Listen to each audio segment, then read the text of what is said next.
Materi yang akan saya bahas itu dari mulai pengertian, jenis sarana pengembangan karir pegawai, manfaat, tujuan, faktor yang akan mempengaruhi pengembangan karir pegawai, dan yang terakhir yaitu ada jenis sistem pengembangan karir pegawai. Baik, yang pertama kita akan ke pengertian karir terlebih dahulu.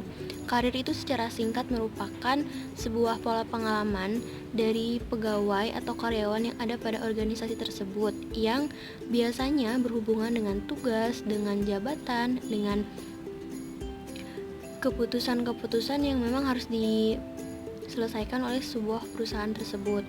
Nah, yang kedua yaitu ada pengembangan karir pegawai. Pengertiannya adalah merupakan suatu kegiatan yang dilakukan oleh perusahaan untuk mempersiapkan karyawan untuk masa sekarang atau masa yang akan datang dalam menduduki jabatan tertentu.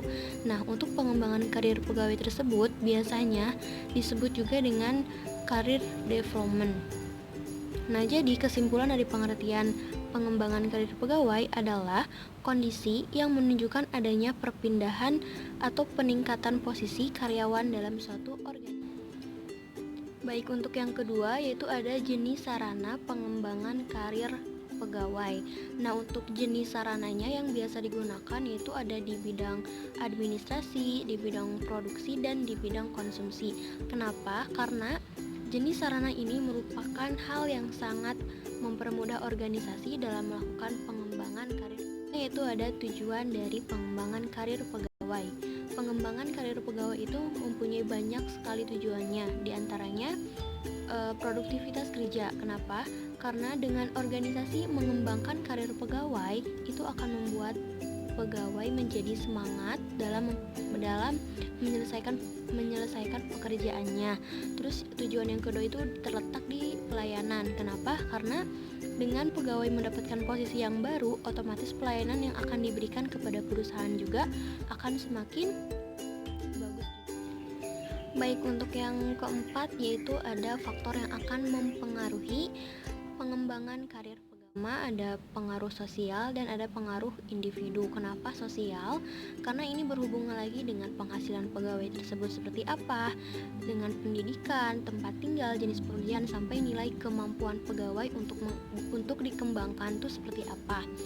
Yang kedua itu tadi ada individu. Individu ini lebih ke diri kita sendiri yang biasanya ada kemampuan intelijensi, ada minat, bakat, kepribadian, sikap, hobi, dan kemampuan. Kenapa berhubungan?